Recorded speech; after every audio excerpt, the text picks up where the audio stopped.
Oi, turma. Então, hoje nós vamos seguir com o tema da Política Nacional de Assistência Técnica e Extensão Rural. Nas últimas aulas, a gente então viu definições sobre extensão rural, depois o histórico da extensão rural no Brasil, e agora a aula sobre Política Nacional da Assistência Técnica no Brasil, para a gente conhecer quais são os beneficiários, para como que é essa assistência pública, para quem são voltados, né? É importante também nessa aula a gente ver um pouco sobre essa questão da prestação de serviços de ATE. Como que você, como técnico, pode prestar esses serviços, mesmo não estando vinculado a uma agência estadual, uma empresa estadual de assistência? E também ver algumas legislações pertinentes, que para mim é importante nesse momento é que vocês saibam procurar e tenham esse interesse e vão também catalogando as legislações que a gente mencionar ao longo da disciplina. Então, quem são os beneficiários da Política Nacional de Assistência Técnica e Extensão Rural, PNATER? Vocês podem ver isso lá na Lei 12.188, que é a lei que publica essa política nacional para quem, como que vai ser a assistência técnica do Brasil, esse modelo voltado para quem? Então, são os assentados de reforma agrária, os povos indígenas, os remanescentes de quilombos e os demais povos e comunidades tradicionais. Os agricultores familiares ou empreendimentos familiares rurais, os silvicultores, aquicultores, extrativistas e pescadores. Nessa mesma lei diz que para comprovar que é um beneficiário da Penater, é necessário ter, então, a declaração de aptidão ao Programa Nacional de Fortalecimento da Agricultura Familiar, que hoje não tem mais esse nome, DAP.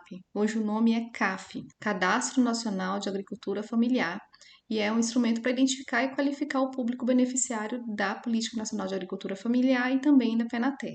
Então, quem são esses beneficiários aqui? Então, como eu estava dizendo, os assentados da reforma agrária, os povos indígenas, povos remanescentes de quilombos, demais povos e comunidades tradicionais, e aí a gente tem um grande número de comunidades tradicionais, e é bom procurar saber um pouco sobre eles, a quantidade, onde estão. Então, eu vou mencionar aqui os que eu consegui levantar o nome, que são os faxinaleses, as comunidades de fundo de pasto, pantaneiros, seringueiros, castanheiros, quebradeiras de coco babaçu, caboclos, caiçaras, extrativistas. Os indígenas e os quilombolas também são comunidades tradicionais brasileiras, jangadeiros, pescadores, ribeirinhos, seringueiros, ciganos, pomeranos, povos de terreiro, geraizeiros, retireiros de Araguaia e catadoras de mangaba. Além disso, então, os agricultores familiares de empreendimentos familiares rurais, os silvicultores, os aquicultores, extrativistas, aqui a gente está vendo o extrativismo de Buriti e de Castanha do Pará, e os pescadores. É importante vocês então acessarem esse texto lá na íntegra no portal do Planalto. Sempre que vocês buscarem um texto, vocês busquem no site do Planalto mesmo, coloca o número da lei, 12.188, e escreve Planalto na frente, para vocês não acessarem outros sites, né, que supostamente dão acesso, mas não são o original da publicação. E isso é importante porque a publicação original, se tem algum decreto posterior, alguma lei que modifica, ele também já faz essa correção lá e deixa marcado a alteração que foi feita.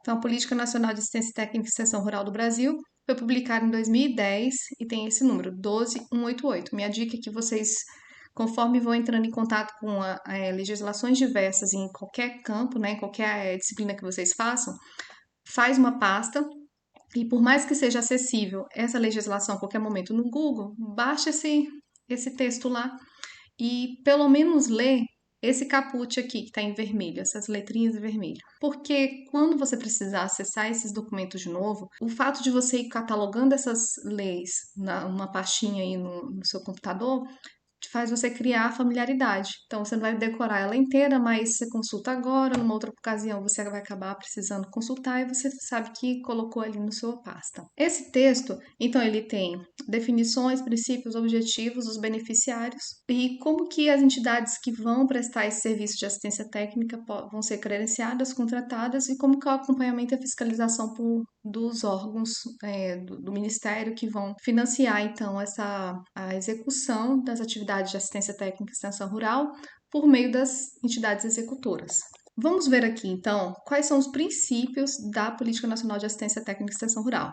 Primeiro é a promoção do desenvolvimento rural sustentável. Então é importante a gente pensar que as ações de até elas têm que prever também essa manutenção dos recursos, então voltada tanto para o uso adequado dos recursos naturais, que é o segundo princípio, né, e preservação do meio ambiente, para que as próximas gerações também possam usar. Então, definição de desenvolvimento rural sustentável é basicamente essa: manutenção dos recursos para que as próximas gerações possam utilizar tanto quanto a gente tem utilizado.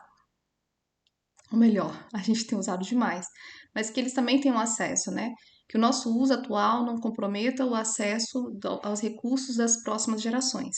O outro princípio é a assistência técnica ser gratuita, né? É gratuita para o público-alvo, para o agricultor, para as comunidades tradicionais. Utilização do método participativo, isso eu vou explicar melhor na próxima aula, né, de métodos em comunicação em extensão rural, que trata principalmente de a postura do técnico, não é uma postura de quem vai lá ensinar o que sabe como sendo um conhecimento superior, mas sim alguém que vai para motivar e promover essa auto-organização, autogestão, essa autonomia da comunidade, do agricultor, do local onde você for trabalhar. Isso é importante para gerar esse movimento, nessa dinâmica, ela se manter, mesmo que você, como técnico, não esteja junto da comunidade, para que aquilo se perpetue. O outro princípio é a equidade de relações de gênero, raça e etnia. Hoje se sabe que para a manutenção das famílias no meio rural, com desenvolvimento econômico, é importante envolver todos os membros. Então, a questão de gênero, a mulher e o homem. E, especialmente as mulheres, elas têm uma questão da gestão do empreendimento, uma gestão mais eficiente do empreendimento. Relações de raça e etnia, Brasil, com toda a sua diversidade, a gente tem principalmente esses recortes de determinadas comunidades, dentre as que eu comentei, né, comunidades tradicionais e pequenos agricultores que têm, sim, uma população maior negra ou, dependendo do lugar, indígena. E é importante estar atento a que a nossa assistência, né, a nossa prestação de serviço seja adequada à comunidade, do jeito que ela é. E contribuir para a segurança e soberania alimentar. Quando a gente fala de segurança alimentar, a gente está se referindo a garantir que o acesso à alimentação em quantidade e qualidade seja contínuo, né? Para aquelas pessoas, como elas trabalham com agricultura, com produção de alimentos, alimento não pode faltar para elas. Isso é importante nesse contexto de modelos de agricultura agroindustriais, né? Quando a gente pensa em agricultura para exportação, aqueles produtos não são para garantir a alimentação interna do país, né? Para garantir essa soberania alimentar. Embora sejam importantes economicamente, isso em algumas regiões, em uma certa medida, compromete justamente o acesso à alimentação, à produção de alimentos. Então, garantir a produção, né? E o acesso a esses alimentos da população que principalmente produz é importante. Vamos ver também, então, os objetivos dessa política. É importante a gente conhecer, então, princípios e objetivos da Penater, porque quando a gente vai ver logo mais, quando dos chamamentos públicos, onde você pode atuar como extensionista, é esse trabalho, né, voltado com essas finalidades que o seu trabalho vai ser demandado. Então, a gente conhece, então, aqui esses princípios, esses objetivos, e por ocasião da sua seleção lá no chamamento público para atender a extensão em algum lugar, você também se adequar às especificidades que estiverem lá previstas no edital, para a comunidade que for voltada. Primeiro objetivo, então, promover o desenvolvimento rural sustentável, garantir, né, desenvolvimento sustentável, como está escrito aqui embaixo, é o desenvolvimento que satisfaz as necessidades presentes sem comprometer a capacidade das gerações futuras de suprir suas necessidades. Essa definição é lá desse relatório Brundtland de 86 e 87. Segundo objetivo: desenvolver ações voltadas ao uso, manejo, proteção, conservação e recuperação dos recursos naturais, dos agroecossistemas e da biodiversidade. Em geral, comunidades tradicionais, elas têm agricultura ou mesmo agroextrativismo de baixo impacto ambiental. Então, pensar em modelos de agricultura, em acrescentar tecnologias, melhorar essa questão da autonomia econômica, né? Melhorar a produção, mas sempre em vista, né, dessa mesma questão de conservação dos recursos naturais. Aqui eu queria só aproveitar para fazer um adendo. Conservação e preservação na nossa legislação tem uma diferença. Quando a gente fala conservação, é o uso daqueles recursos, né, recursos naturais, mantendo é, a qualidade sem comprometer os recursos. Quando a gente fala preservação, preservação é um termo que não admite uso, então é mais deixar quieto aquele recurso natural sem utilização. Então a gente tem áreas de preservação que não devem ser utilizadas.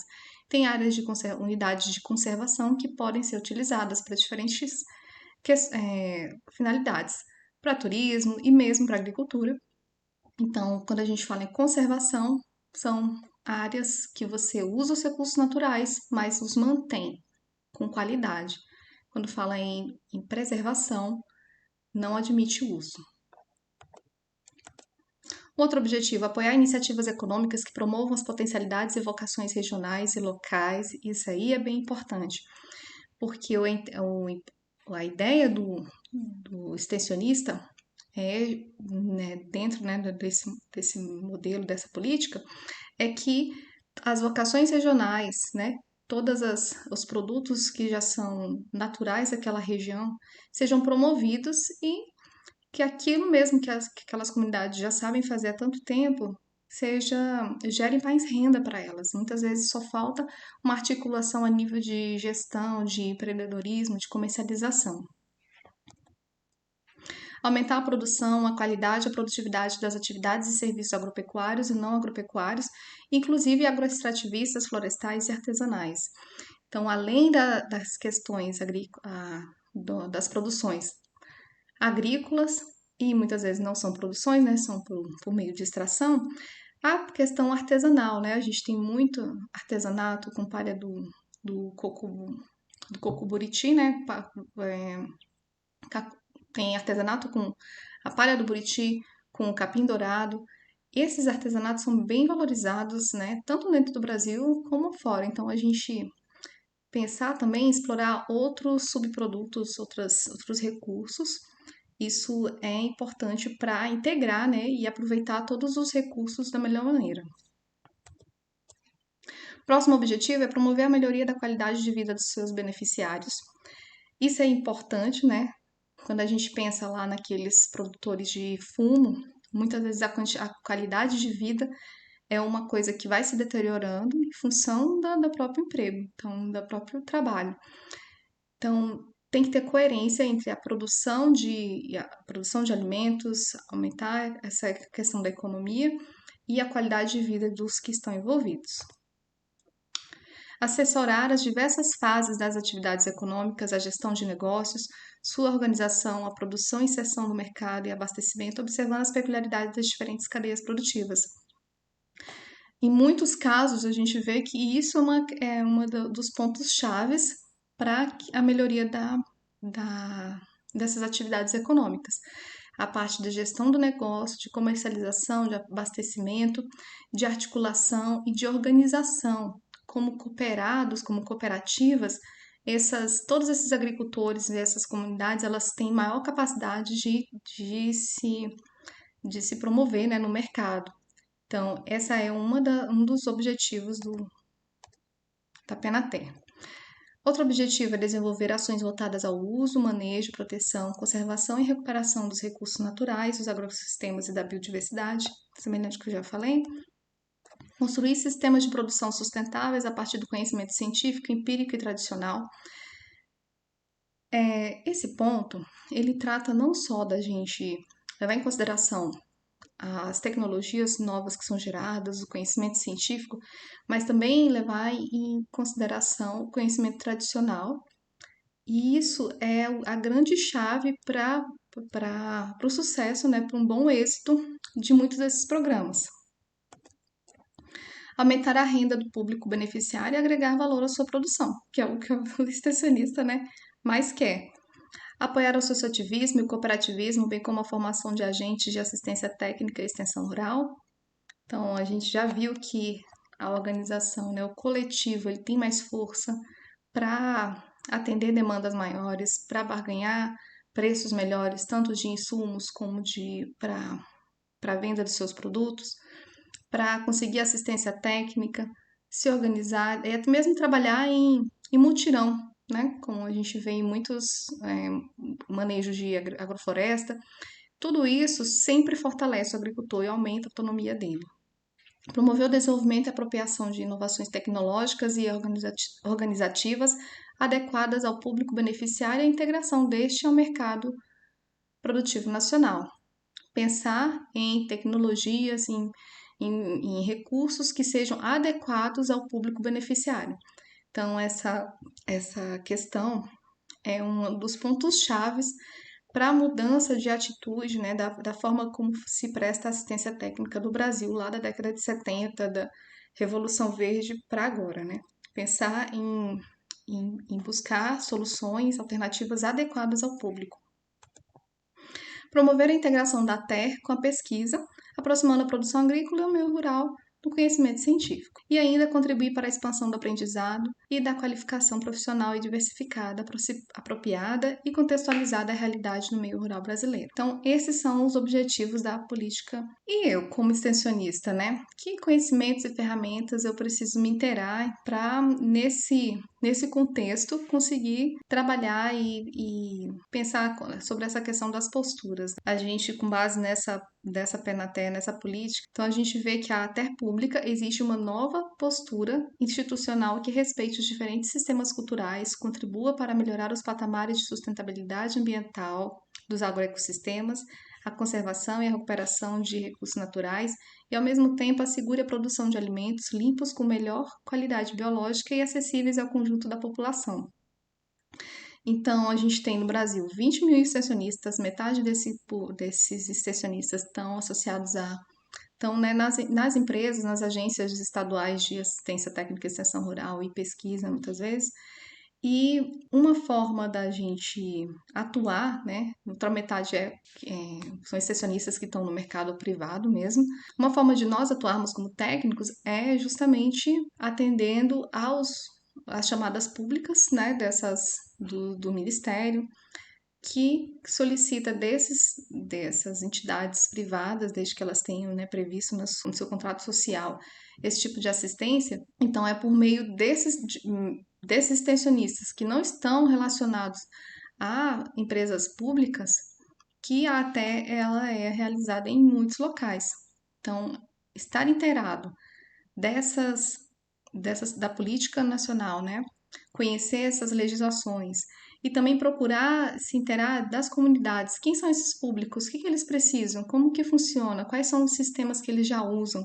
Que tecnologias eles têm? Muitas vezes essas tecnologias são tão mais adequadas e têm um custo-benefício tão mais alto, né? Que mais vale você se inteirar, né? E procurar disseminar essas tecnologias. É isso que muitos programas, por exemplo, do Banco do Brasil, por meio daquelas cartilhas, procurava divulgar, que são tecnologias de baixo custo, baixo impacto, para facilitar a vida dos agricultores que são descapitalizados. Como que atua essa PNAT? Então, quando a gente tem uma política, ela tem diversos planos. No caso do Brasil, tem o Plano Safra para a Agricultura Familiar e a política é a PNAT.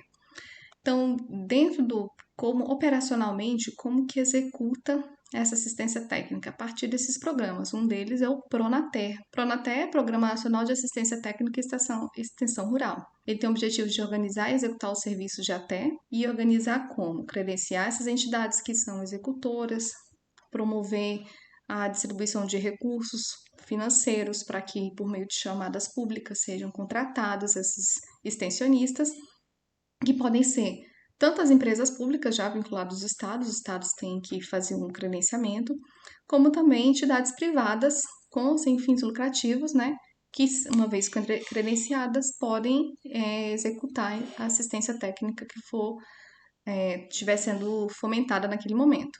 A contratação desse serviço será realizada por meio de chamada pública. E aí, onde que eu vejo isso? Você entra no site da agência ou do ministério que estiver promovendo a chamada pública.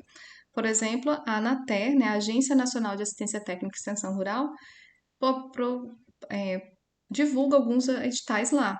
Você entra lá, aqui, chamada pública, vê quais são os quesitos, faz a sua inscrição. E uma vez selecionado, você que vai prestar essa assistência técnica e vai ser remunerado, vai receber seu pagamento da Agência Nacional de Assistência Técnica e Extensão Rural. Aqui é o site da agência. Você tem que clicar lá em chamadas públicas, enviar o currículo, a documentação que for solicitada aqui, atender os requisitos e já começar a trabalhar assim. Além disso, o Ministério do Desenvolvimento Agrário e Agricultura Familiar também tem as chamadas públicas, né? Esse aqui, por exemplo, quintais produtivos, é para realizar quintais produtivos, pomares, né, que sejam bem diversificados, né, em cultivos e voltado para mulheres, para agricultoras. E esse da Anater também era voltado para mulheres. Outros programas, além do Pronater, tem o Pronaf, que é um programa de crédito. Ele começou com o Provap, que era um programa de valorização da pequena produção rural. Ele já nasceu com uma linha de crédito com juros muito baixos, né, de 4%, e sem correção monetária. Então, ele foi esse embrião para o Pronaf, que é o Programa Nacional de Fortalecimento da Agricultura Familiar. Também consiste em crédito voltado para os pequenos agricultores, para os agricultores familiares. Ele tem baixas taxas de juros e só pode ser acessado, então, por esses beneficiários que são considerados pequenos agricultores. Ele tem por finalidade promover o desenvolvimento sustentável do meio rural por intermédio de ações destinadas a implementar o aumento da capacidade produtiva, a geração de empregos e a elevação da renda, visando a melhoria de qualidade de vida e o exercício da cidadania dos agricultores familiares. Eu sugiro que vocês também consultem, então, essa resolução, a lei que institui o Pronaf, vejam lá, né, os objetivos, as finalidades desse programa. Além do Pronaf, outros programas também têm essa função de prestar assistência técnica e extensão rural. Então, o Pronater, Pronaf, tem também o PAA, né, que é o PA e o PENAI. Em geral, eles andam juntos. O PAA, Programa de Aquisição de Alimentos, e o PENAI, Programa Nacional de Alimentação Escolar. Então, os dois foram criados no intuito de alavancar o desenvolvimento da agricultura familiar local e contribuir para o combate da pobreza e da miséria no campo. Então, a ideia é que o governo adquira desses pequenos agricultores alimentos, hortaliças, todos os itens que são usados na alimentação escolar e repasse isso para as escolas, ser distribuído nas escolas. Então, vincular, né, a compra governamental desses produtos aos agricultores familiares e assim promover essa parceria, né, essa interação, de forma a contribuir para que os dois consigam melhor qualidade nas suas transações. Um outro programa, o Programa Nacional de Apoio à Captação de Água de Chuva e outras tecnologias sociais, que é conhecido como Programa Cisterna, ele também tem essa função de ser assistência técnica e extensão rural, principalmente em locais onde a água é escassa, e aí é promover a captação por meio daquelas cisternas para incentivar a produção de alimentos. E tem também um programa Fomento Rural, que combina duas ações, o acompanhamento social e produtivo e a transferência direta de recursos financeiros não reembolsáveis às famílias para investimento em projeto produtivo no valor de 2.400 a 3.000. Esse programa aqui ele é uma iniciativa do Ministério do Desenvolvimento e Assistência Social, Família e Combate à Fome, MDSA. O programa Cisternas e o PA e o PENAI do Ministério do Desenvolvimento Agrário e Agricultura Familiar. Eu vou colocar um link de um vídeo de um professor tratando sobre o Pronaf com mais detalhe. Quem pode pegar o crédito, como que pega o crédito, quais são as modalidades que são financiadas. É importante vocês conhecerem um pouco melhor o Pronaf, porque vocês podem atuar como extensionistas, né, diretos, contratados por essas agências, né, uma vez que vocês sejam selecionados nessas chamadas públicas, mas vocês também podem atuar dando consultoria, apoiando esses agricultores que querem solicitar o crédito no banco, não solicitar o Pronaf no banco. Vamos passar aqui, então, agora, para a gente conhecer algumas legislações que são pertinentes. Então, essa lei aqui é a que estabelece a formulação da Política Nacional de Agricultura Familiar e Empreendimentos Familiares Rurais. Essa lei do Pronaf, é a Lei 11.326 de 2006, ela dá a definição de quem é o agricultor familiar.